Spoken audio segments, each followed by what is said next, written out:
Thursday evening. Next day husband ஆஃபீஸ்க்கு and lunch recipe ready பண்ணும்போதே snacks items எதாவது ready பண்ணலாம். அண்ட் பேபிக்கும் வந்து அதை கொடுக்கணும் அப்படின்றதுக்காக பயிர் வந்து நான் சோக் பண்ணி வச்சிட்டேன் நைட்டே. ஆக்சுவலாக அன்றைக்கி நைட் மாவும் வந்துட்டு ரெடி பண்ண வேண்டியது இருந்தது. மாவும் காலி ஆகிடுச்சு. ஸோ அதுக்கும் வந்து ஊற வச்சு ஆட்டி வச்சிட்டேன். அண்ட் க்ராசரிஸும் ஒரு சில இது வந்து ரிஃபில் பண்ணி வச்சுட்டேன். ஆக்சுவலாக எல்லாமே காலி ஆகிடுச்சு 3 to 4 டேஸ்லேயே.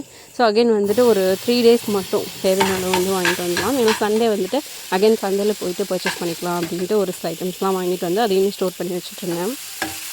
Next day morning dosa ready பண்ணிட்டு அதோட காரச்சட்னி எல்லாருக்குமே ரெடி பண்ணிட்டேன். பேபிக்கு கொஞ்சமாக மினி இட்லி ரெடி பண்ணி வச்சுட்டு அண்ட் ஹஸ்பண்டுக்கும் வந்துட்டு பயிர் பாயில் பண்ணி எடுத்து வச்சிட்டேன். அன்றைக்கி ஆக்சுவலாக லஞ்ச் வேண்டாம்னு சொல்லிட்டாங்க. ஸோ மார்னிங் பிரேக்ஃபாஸ்ட் மட்டும் ரெடி பண்ணிட்டேன். லஞ்ச் வந்துட்டு ஒரு 11:30க்கு மேலே ரெடி பண்ணிக்கலாம் அப்படின்ற பிளானில் இருந்தேன். ப்ரீவியஸ் டே நைட் ப்ரிப்பேர் பண்ண சாம்பார் கொஞ்சம் மீதம் இருந்தது. அதையும் சூடு பண்ணி எனக்கு மட்டும் எடுத்துக்கிட்டேன். பேபிக்கு இடையில ஃபுட்டு கொடுக்கணும் அப்படின்றதுக்காக அவங்களுக்கு மட்டும் ஒரு 1/2 டம்ளர் போல் அரிசி அப்போவே வச்சுட்டேன். இந்த வீடியோட கண்டினியூஷன் நெக்ஸ்ட் வீடியோவில் பார்க்கலாம்.